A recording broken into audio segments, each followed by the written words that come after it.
Stéphane, Martin? j'ai une idée. Oui. On devrait faire une vidéo top, Un top famille? top solo, Top découverte de l'année?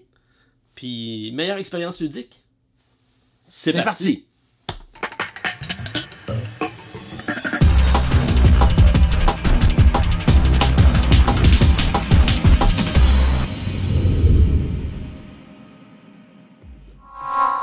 Alors, bonjour tout le monde, bienvenue à la Société des Jeux. On se retrouve aujourd'hui pour une vidéo un peu spéciale. On avait pensé vous présenter un top 10. Ça va venir, on va vous présenter éventuellement le top 10-20 par catégorie des jeux de l'année. Mais on voulait vous faire un petit prélude pour le temps des fêtes, on est un peu en retard. Mais on va vous présenter ça quand même. Donc, en compagnie de mon ami Stéphane. Oui, merci beaucoup de l'invitation. D'ailleurs, c'est mon premier top quelque chose que j'ai fait. J'allais dire moi aussi, mais j'en ai pas fait sur la j'en ai fait un sur la chaîne ici. J'en ai fait un avec David, qui est ma première vidéo avec David, qui était le top 10 des deck building. OK. Mais effectivement, on n'en a pas fait beaucoup, mais il y en a beaucoup qui me demandent, donc on va essayer d'en inclure cette année. Et en compagnie de mon ami Stéphane, c'est toujours plus agréable. Alors, on va faire un petit peu différent pour cette vidéo-ci. Ça ne sera pas des catégories officielles. Tu vas voir, je t'ai un peu dit, mais vous allez constater que c'est différent un peu. Ouais. Alors, on va commencer avec le jeu qu'on a le plus joué au courant de cette année avec la famille. Donc, famille large, famille avec des amis, mais du monde non gamer, si on veut. Alors, je vais te laisser y aller avec ton meilleur jeu. Parfait, parfait. Écoute, quand tu m'as posé la question, oui. J'ai réfléchi et je me suis rendu compte que je suis très choyé d'avoir de une fille qui adore jouer avec moi, parce qu'on essaye plusieurs de mes jeux. Salut Chloé. Salut Chloé, mon cœur. Fait que c'est incroyable la chance que j'ai, puis finalement, je me rends compte qu'on joue à plusieurs jeux différents. Oui. Et également aussi ma conjointe, que je dis aussi bonjour. Salut Joanne. Qui, elle aussi, joue à plusieurs jeux avec moi. Okay, c'est souvent le même jeu, mais... au moins tu joues. Au moins je joue en famille. Oui, c'est bon. Et mais pour répondre à ta question, parce que c'est ça que vous voulez savoir. Oui, avec impatience. Cette année, j'ai reçu un jeu, le jeu Unfair. Oui, avec la thématique des parcs d'attractions. Exactement, puis on a différents, t'as le côté western, t'as le côté aliens, tout ça, que j'ai même ma deuxième fille aussi, ma plus vieille, que j'ai... c'est le temps des fêtes. Déjà en famille, il faut que je salue ma famille, hein, Valérie. Valérie, salut. Salut mon cœur. Donc Valérie aussi, donc on est les trois. On a commencé à jouer à ce jeu-là, les trois ensemble, et on adore le jeu Unfair. Très thématique. J'ai pas eu la chance d'y jouer. J'avais regardé la campagne Kickstarter. J'ai bien hâte que tu me montres ça. Oui. Ben, je pensais pas que c'était grand public, tant mieux. Ben, en tout cas, moi, ça l'a vraiment accroché, puis on essaye les différents thèmes du jeu, puis c'est une partie qui dure environ 1 heure, puis ça se joue très très bien. Valérie déteste les jeux qui dépassent 1 heure. Mais Unfair rentre vraiment dans ça. Bon, belle suggestion, on garde ça en réserve. Puis j'espère que tu vas nous l'amener. Pour mon cas, famille, à chaque année, à chaque Noël, je donne un jeu. Puis c'est ce qui part l'année. Je continue à donner des jeux aux filles à Noël. Et depuis 2-3 Noël, ils se sont intéressés sur un type de jeu, c'est des jeux d'enquête.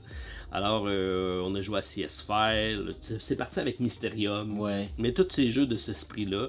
Donc, l'année dernière, je leur avais donné Chronicle of Crime, qui a été un gros succès dans notre famille. Donc, jeu d'enquête avec des lunettes réalité virtuelle. Oui, moi aussi, on a bien aimé aussi, on joue aussi à ça. Ouais. Ça, famille, ça passe très bien.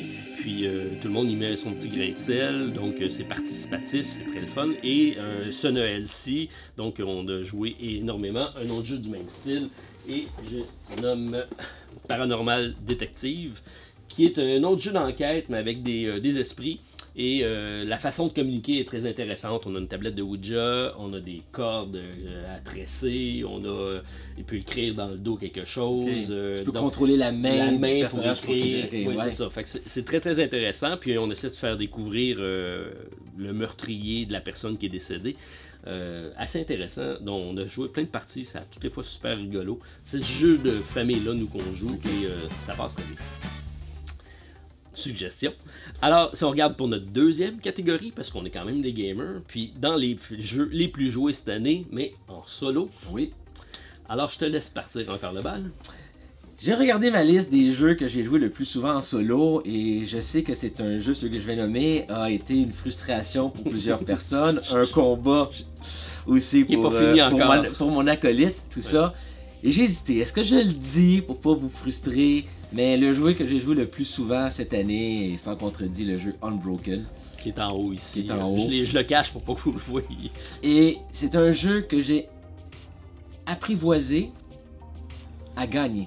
Oh! Donc, croyez-le ou non. Hey, d'abord, on veut une vidéo. Mais je suis capable de gagner au jeu Unbroken solo assez facilement. Avec tous les personnages. Il me reste juste à faire certains défis qu'il y a dans le jeu. Mais ça, c'était un des jeux que j'ai joué le plus souvent.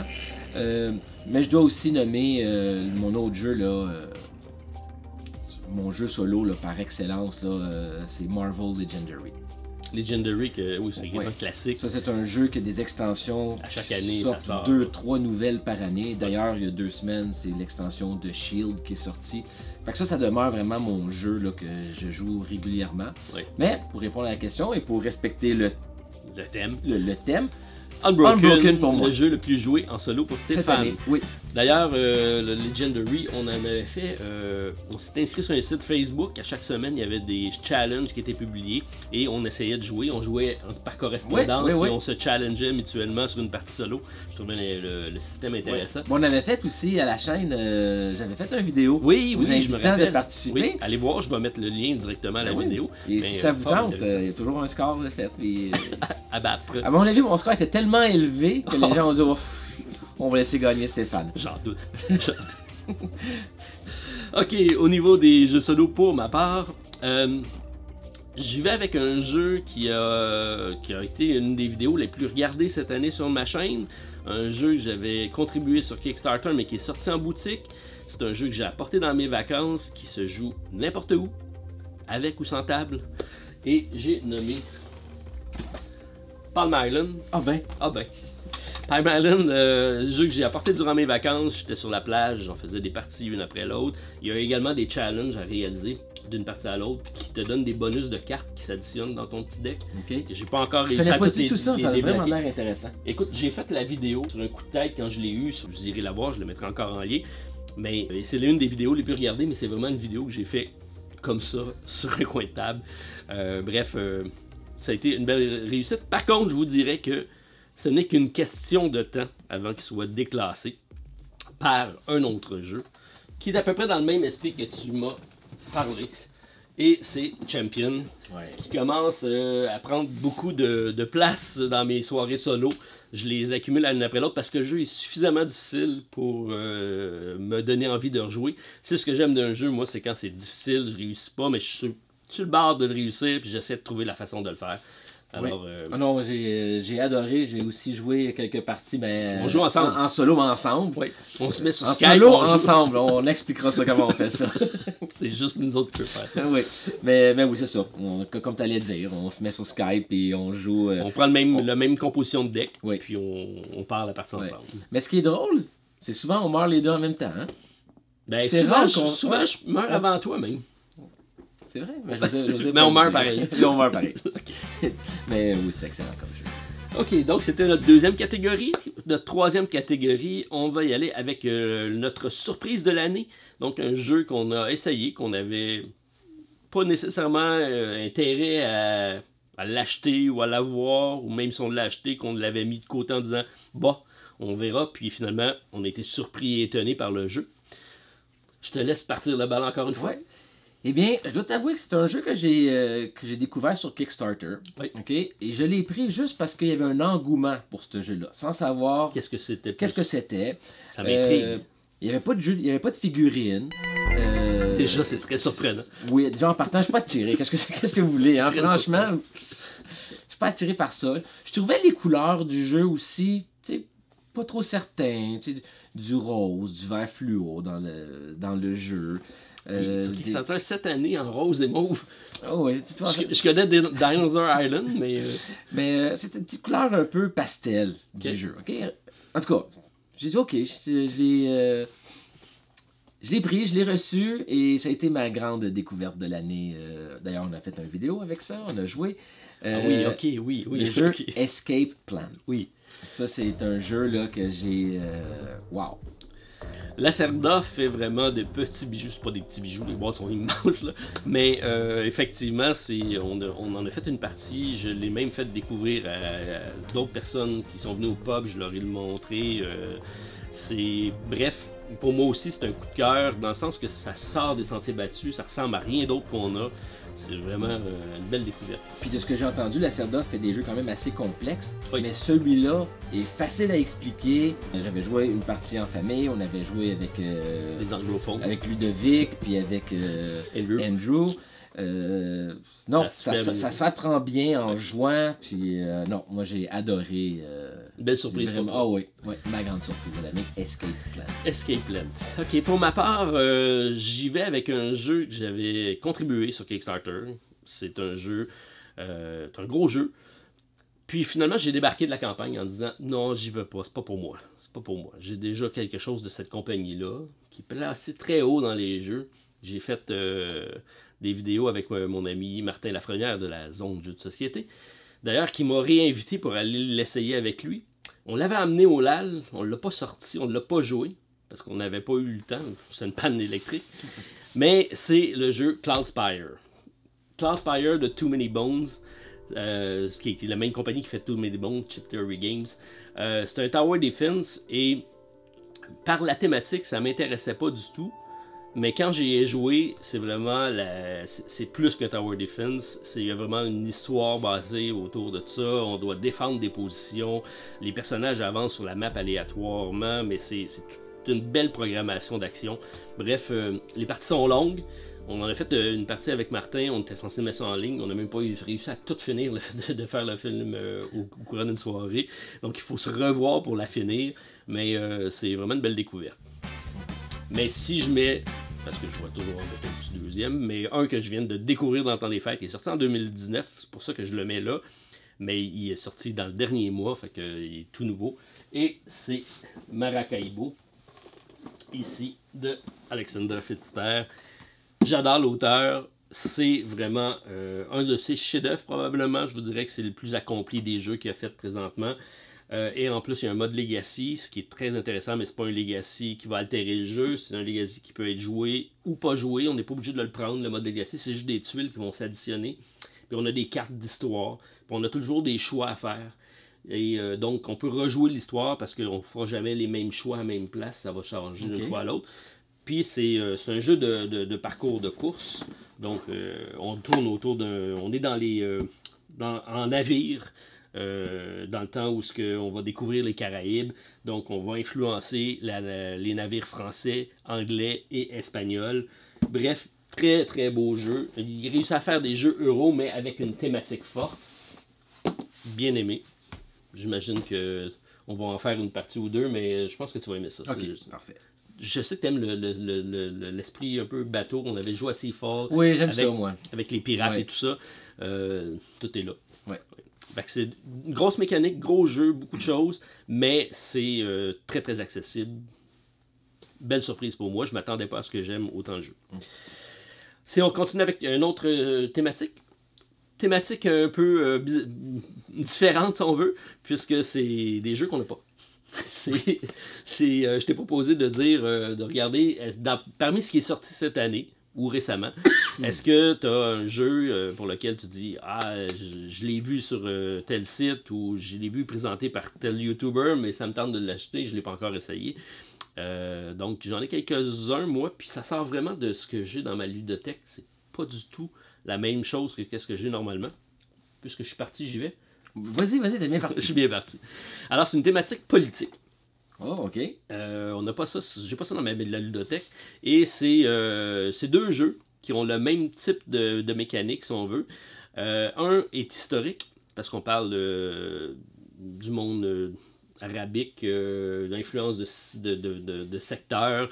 Bref, on m'a dit que c'était excellent. J'ai lu que des bons commentaires sur le jeu, mais j'ai pas réussi à y jouer encore. C'est Pax Pamir.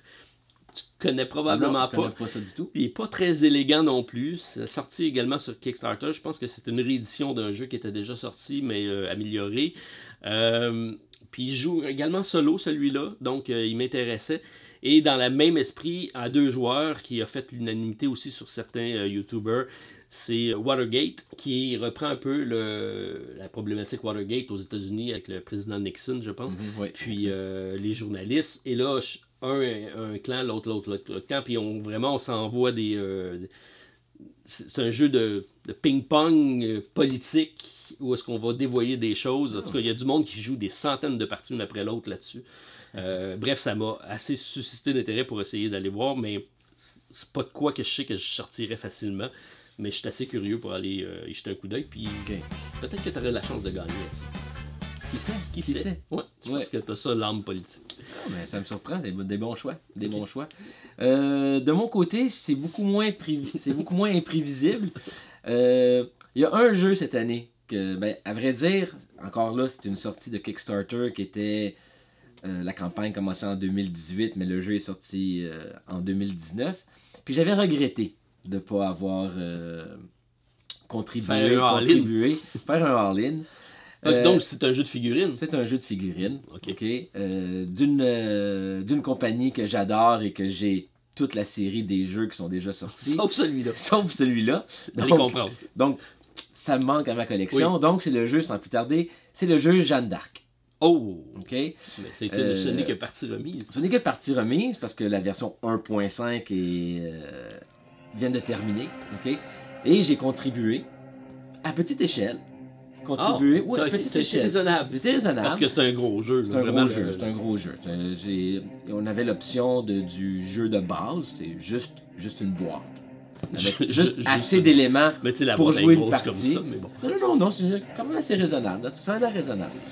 Donc c'est ça. Donc j'ai quand même encore quelques jours pour me décider si j'y vais pour le all-in. Et le all-in, là on parle de près de 900 $ US, si ma mémoire est bonne. Oui, c'est 900 $ US si c'est pas euros.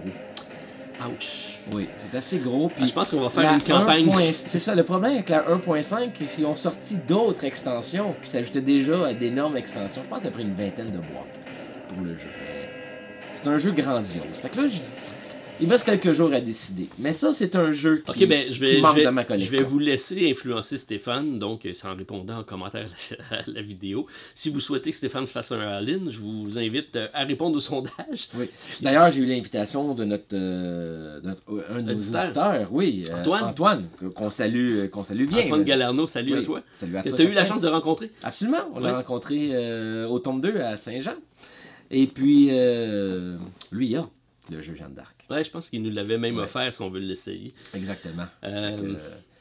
C'est un jeu de 2 joueurs. Moi, c'est pour ça que je ne l'ai pas mis dans ma... Des jeux à 2 joueurs, j'en ai pas énormément.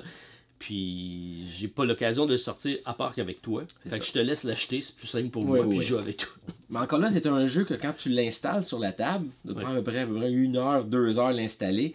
C'est le genre de jeu que tu installes sur la table puis tu dois laisser là. Ça te prend une pièce dédiée puis que tu peux laisser les installations. C'est ce genre de jeu-là. Parce que juste serrer puis ressortir, c'est quelque chose.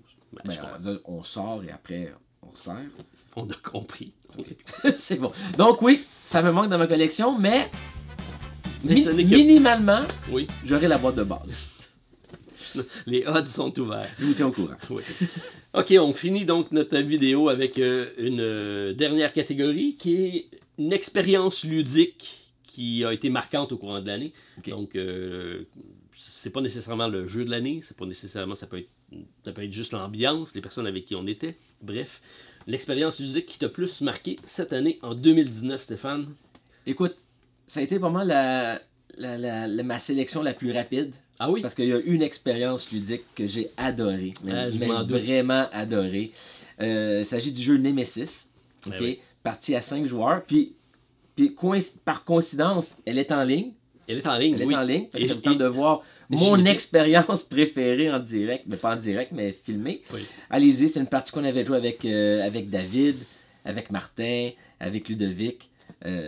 C'était un film, la finale. Si vous ne l'avez pas encore vu, allez au moins voir la dernière partie. Je pense qu'on a fait ça en 3 parties.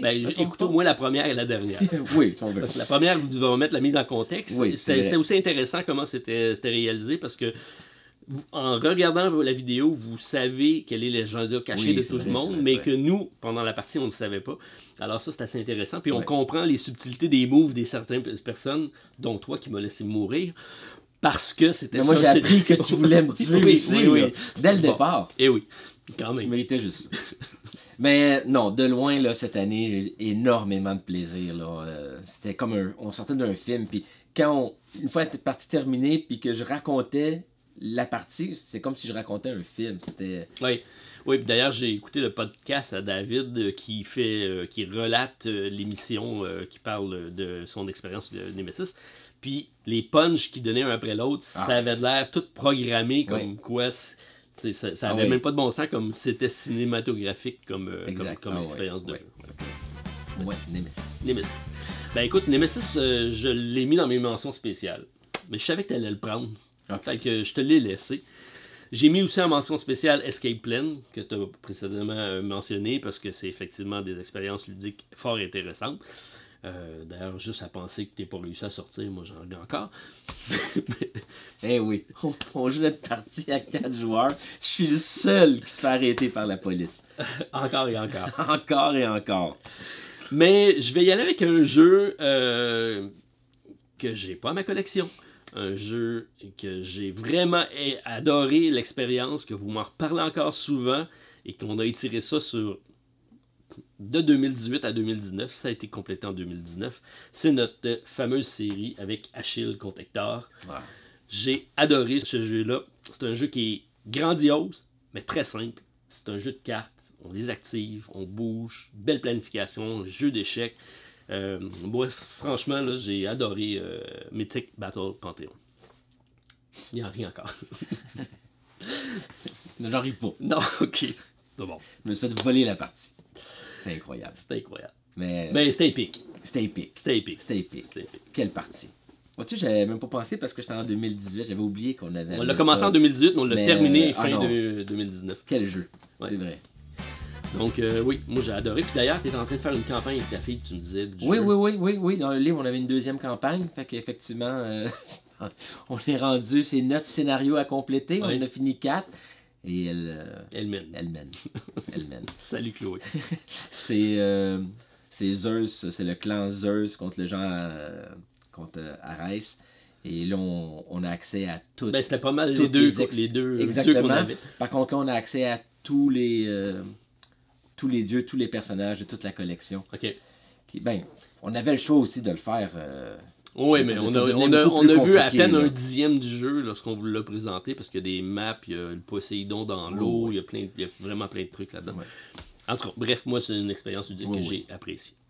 Alors, ben, c'était notre brève introduction, un petit teaser pour ce qui s'en vient avec notre top de l'année 2019. J'ai aimé ça, moi. Oui. J'espère que vous avez aimé ça aussi. Ben oui, pouce en l'air si c'est le cas, commentaire à la vidéo. Puis on vous revient très prochainement avec nos catégories pour l'année. Probablement qu'on les partagera avec vous, histoire de savoir quel est votre jeu préféré de 2019. On va y aller par catégorie, c'est toujours plus simple à classer.